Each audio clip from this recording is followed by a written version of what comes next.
Mini Mumbai यानी इंदौर में gangrape की यह वारदात शर्मसार कर देगी। इंदौर में एक्स लवर ने चली एक घिनौनी चाल। आखिर एक्स प्रेमी का यह कैसा बदलापन, यह कैसा इंतकाम, यह कैसी सनक, देखिए।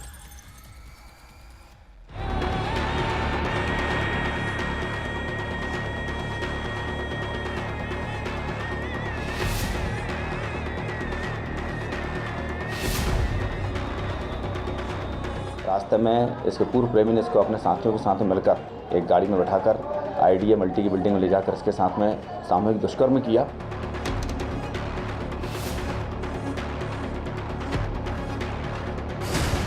एक्स प्रेमी की घिनौनी चाल।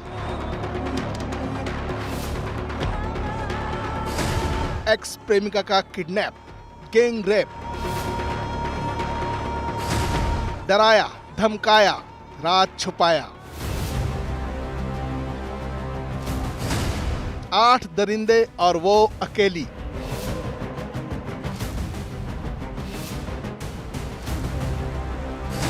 सिर फिरे आशिक का ये ऐसा इंतकाम।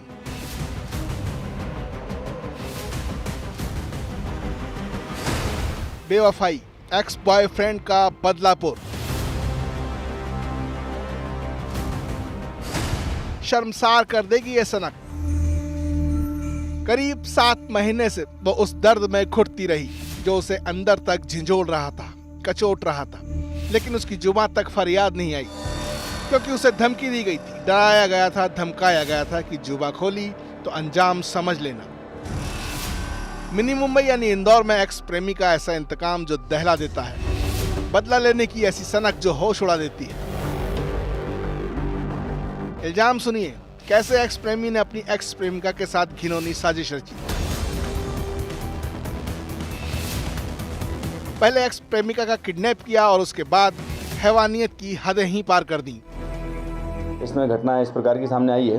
पीड़िता विवाहिता महिला है, जिसका पूर्व प्रेमी अंकित कदम था, जिसके साथ इसने शादी नहीं करी, जिस कारण इसका पूर्व प्रेमी इससे नाराज हो गया। और आज से करीब 7 माह पूर्व जब ये पीड़िता अपने मायके जा रही थी, अकेली थी, रास्ते में इसके पूर्व प्रेमी ने इसको अपने साथियों के साथ में मिलकर एक गाड़ी में बैठाकर आईडीए मल्टी की बिल्डिंग में ले जाकर इसके साथ में सामूहिक दुष्कर्म किया। इल्जाम के करीब 7 महीने पहले शादीशुदा एक्स प्रेमिका को किडनैप करके एक्स प्रेमी ने अपने साथियों के साथ गैंग रेप किया और उसके बाद उसके अंदर ऐसी दहशत पैदा कर दी कि पीड़ित ने सुसाइड करने की कोशिश की। सुनिए पीड़ित युवती के दर्द और दहशत की कहानी, पुलिस की जुबानी। उसको लगातार डराया धमकाया जा रहा था, जिस वजह से इसके द्वारा रिपोर्ट नहीं की गई थी। उस समय जब इसके द्वारा रिपोर्ट की गई तो उस पर संज्ञान लिया गया और एफआईआर दर्ज की गई है। इंतकाम के पीछे था बेवफाई का बदला और इस बदले में सारी हदें ही एक्स प्रेमी ने पार कर दी। असल में लड़की की कहीं और शादी हो गई। इस बात से प्रेमी बौखला गया और ऐसी घिनौनी हरकत की गई, जिसमें अभी 6 आरोपियों को राउंड अप किया जा चुका है। आरोपी अभिरक्षा में गिरफ्तारी की जाती है। टोटल इसमें 8 आरोपी हैं। एक्स बॉयफ्रेंड पर जो संगीन इल्जाम लगा है, ये वहशीपन, ये बदला रोंगटे खड़े कर देता है। इंदौर में शैलेंद्र सिंह भदौरिया के साथ bureau report, news 18 Madhya Pradesh Chhattisgarh. वो लड़की ससुराल से मायके गई जिसने थायराइड की दवा खाई। उसके बाद उसकी तबीयत बिगड़ी और अस्पताल में उसने दम तोड़ दिया। मौत से पहले लड़की ने बयान दिया, उसने दवाई ली थी। पोस्टमार्टम रिपोर्ट में खुलासा हुआ, जहर देकर लड़की की जान ली गई है। क्या मेडिसिन में दी गई थी मौत? क्यों मृतक युवती के मायके वाले छोटी बेटी पर बड़ी बहन की हत्या का इल्जाम लगा रहे हैं? आखिर ये मिस्ट्री है क्या? देखिए इस रिपोर्ट में।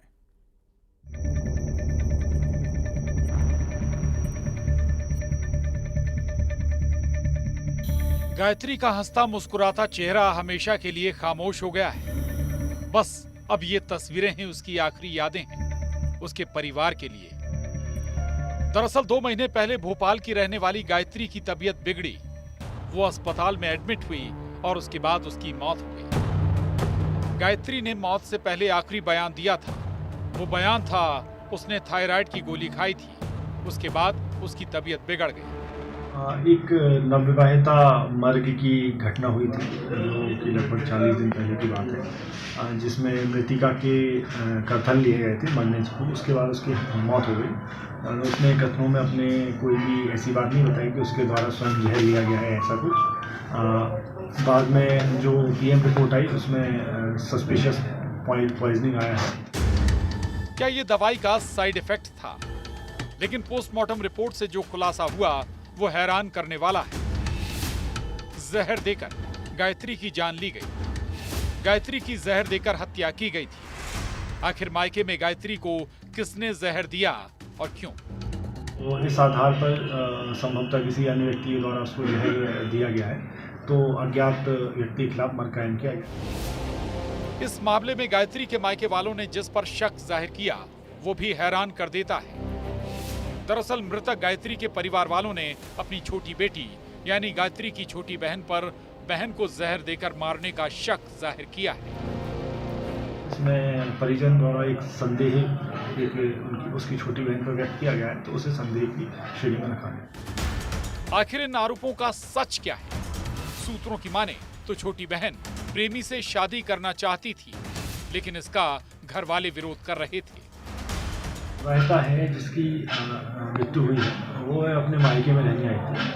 जो उसकी छोटी बहन है उसका जो ससुराल पक्ष है उसके घर के सामने ही है मायके, तो ये सब आसपास ही रहते हैं और इस वजह से मतलब इसमें विवेचना की गंभीर रूप से आवश्यकता है, जिसको हम कर रहे हैं। तो क्या ये साजिश छोटी बहन ने ही रची?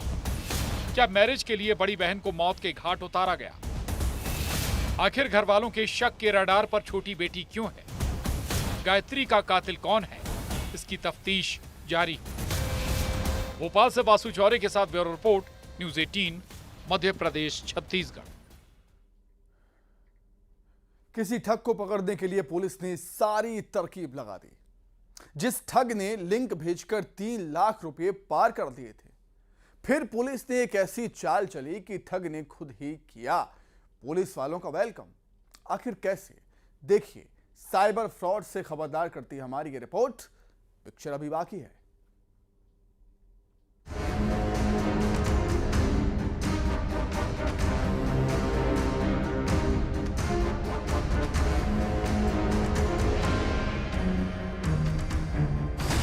ठग का हैप्पी न्यू ईयर। 910 किलोमीटर से आया कॉल। लिंक पर क्लिक, 3 लाख पार। पुलिस ने बदला गेटअप। सर, पार्सल आया है। लाइट, कैमरा, एक्शन, पिक्चर अभी बाकी है। नटवरलाल की गैंग के लिए वो दिन जश्न का दिन बन जाता है जब उसका शिकार लुट जाता है। करीब 25 दिन पहले ही नए साल के दिन यानी 1 जनवरी को 910 किलोमीटर दूर से दुर्ग की रहने वाली फरियादी कविता को अपने बातों की जाल में इस ठग ने फंसाया और देखते ही देखते 3 लाख का चूना लगा दिया। साइबर फ्रॉड की इस वारदात में कोई शक भी नहीं कर सकता था, कॉल करने वाला फ्रॉड है। फरियादी को जो कॉल आया उसमें तरीका पुराना था। बैंक कर्मचारी बनकर केवाईसी अपडेट करने के नाम पर लिंक भेजा गया। लिंक खोलने पर हूबहू नकली बैंक का पेज खुला, जिससे फरियादी को शक भी नहीं हुआ। टीम की तरफ से फ़ोन आया था कि उसमें आपका केवाईसी अपडेट करना है और इसके लिए उसको एक लिंक भेजा गया था। प्रार्थी के द्वारा जब उस लिंक को टच किया गया तो उसके खाते से 3 लाख रुपया का हरण हो गया और इसके कारण प्रार्थी ने थाने आके उसकी शिकायत की थी। पहले लिंक पर क्लिक और फिर ओटीपी नंबर दिया। उसके बाद तो जो हुआ उससे चेहरे का रंग उड़ना लाजमी था। देखते ही देखते अकाउंट से 3 लाख रुपए पार हो गए। दुर्ग पुलिस मामले की जांच कर रही थी। इस साइबर फ्रॉड का कनेक्शन जुड़ा 910 किलोमीटर दूर झारखंड के देवघर से। ठग ने नए साल का जश्न मना लिया था, लेकिन इस केस में पुलिस वालों ने भी कहा पिक्चर अभी बाकी है। देवघर में जब पुलिस की टीम और एसीसीयू की टीम वहाँ पे पहुँची तो वहाँ चूंकि आरोपी के द्वारा नए नए मतलब फर्जी नंबरों का उपयोग किया जाता था, इसलिए उसे उसकी जगह का चिन्हांकन और उसका आइडेंटिफिकेशन बड़ा मुश्किल हो रहा था। तो एसीसीयू की टीम और हमारी जो थाने की टीम के द्वारा इसमें बाकायदा अपना जो भेष भी बदला गया। पुलिस की टीम को ठग की लोकेशन मिल गई थी, लेकिन उसे दबोचना टेढ़ी खीर था। पुलिस की टीम ने रैकी की और फिर बदला गेटअप। नटवर लाल जो कॉल करके लोगों की नींद उड़ा रहा था, उसके घर की बेल बजी और उसके बाद ठग के होश उड़ गए। पुलिस वाले डिलीवरी बॉय बनकर आए और कहा सर पार्सल आया है। सर लोकेशन प्राप्त होने के बाद फिर एक डिलीवरी बॉय के तौर पे एक हमारे लड़के के द्वारा वहाँ पे उसके घर गया और जैसे ही वो बाहर आया, बाहर आने के बाद पुलिस ने उसको दबोचा और उसको लेकर अपने साथ यहाँ पे थाने लेकर आई। इस पार्सल वाली चाल में ये ठग 27 साल का जेके कुमार फंस गया। ये साहब तो फंस गए, लेकिन ऐसे ठगों की जाल में आप नहीं फंसना। दुर्ग में मिथिलेश ठाकुर के साथ bureau report, news 18 Madhya Pradesh Chhattisgarh. जुर्म की दुनिया में ऐसी गैंग के बारे में ना आपने कभी सुना होगा न देखा होगा। नए नए नौसिखिए लुटेरे हैं ये। मास्टरमाइंड ने इंटरनेट से सीखा सेंधमारी का ये तरीका। जिस गैंग के टारगेट पर थी बैंक की तिजोरी, वारदात से पहले आसपास के दरवाजों की कुंडी लगा ली जाती है, सीसीटीवी पर चिट चिपकाई, लेकिन एक मिस्टेक से इनका प्लान फेल हो गया। देखिए आप ही।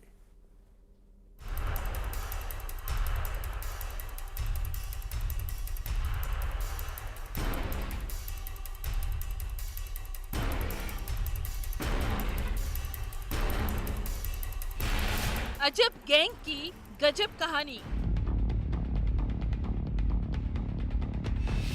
इंटरनेट पर सीखा सेंधमारी का तरीका।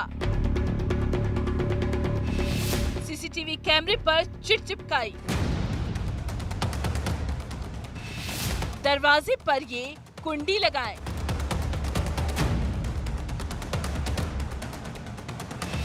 कर्ज उतारने का गजब प्लान।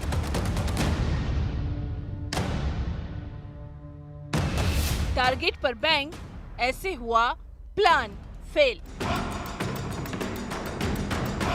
कभी जुर्म की गलियों में इस गिरोह ने कदम नहीं रखा। नए नए नौसिखी है ये, तो अब बैंक लूटने के लिए प्लान बना डाला, जिसके लिए बकायदा मास्टरमाइंड ने नोट्स बनाए, या यूं कहें इंटरनेट से एक एक पॉइंट रट डाला कि बैंक लूटे तो लूटे कैसे। तरीका मिल गया, लेकिन अभी काम होना बाकी था। शिवपुरी के खनिया थाना के गुडर गांव में 16 जनवरी की रात इस गिरोह ने दस्तक दी। मास्टरमाइंड धीरज साहू ने कार का इंतजाम किया और गैंग में 4 और लोग शामिल थे। खनिया थाना में भी गैस कटर का प्रयोग किया।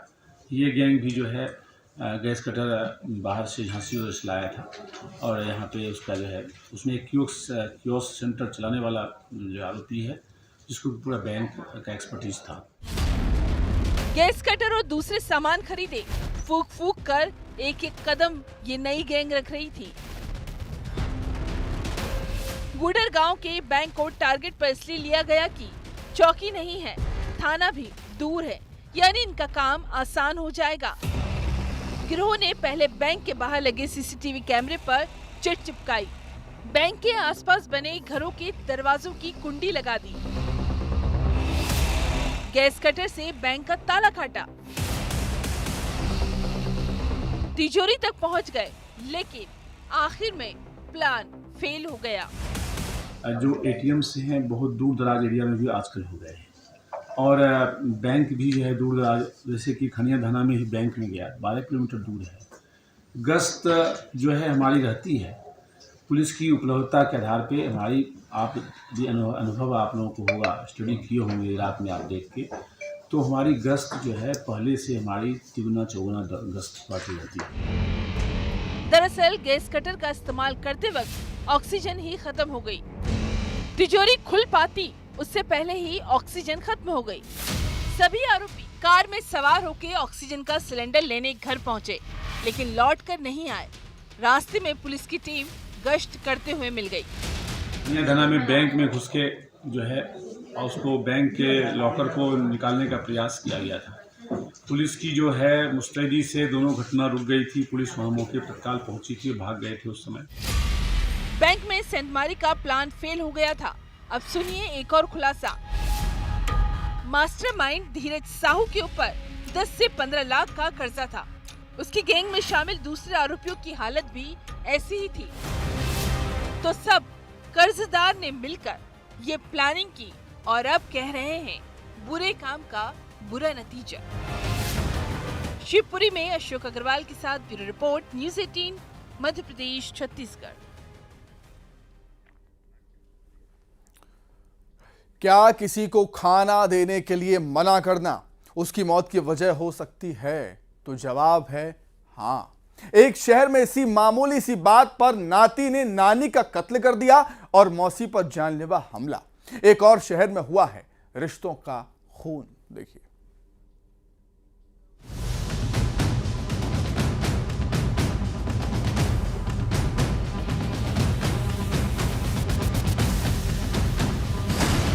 गुस्से में वहशीपन का वार।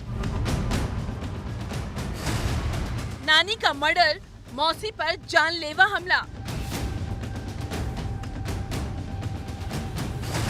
खाना देने से इनकार, खूनी तकरार। कहीं जल्लाद औलाद ने ली पिता की जान। मौत का तांडव, रिश्तों का कत्ल। इस मोहल्ले में कोहराम मचा, चीख पुकार की आवाज आई और देखते ही देखते ये आवाज भी खामोश हो गई।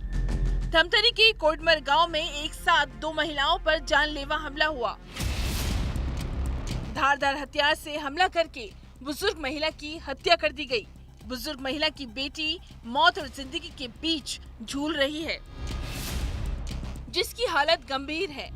इन महिलाओं पर हमला करने वाला कोई बाहरी शख्स नहीं था, बल्कि नाती ने ये खूनी खेल खेला। आरोपी हेमंत ने अपनी नानी की जान ली और मौसी पर धारदार हथियार से वार किया। आरोपी हेमंत साहू सलाखों के पीछे है।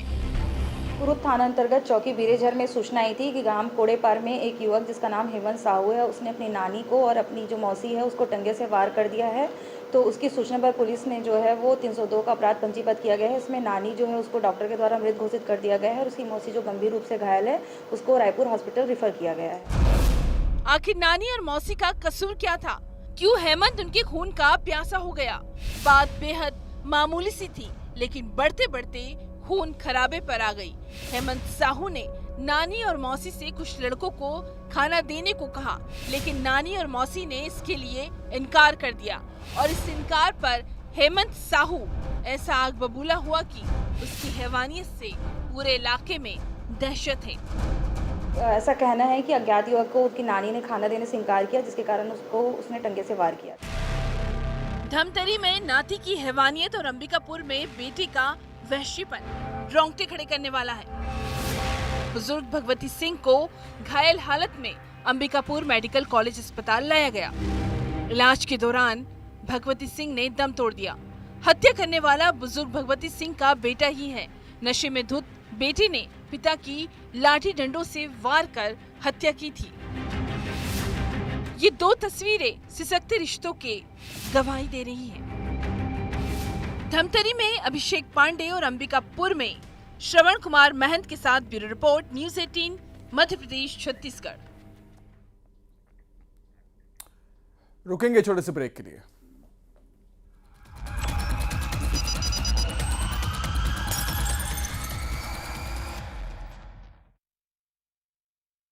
Headlines presented by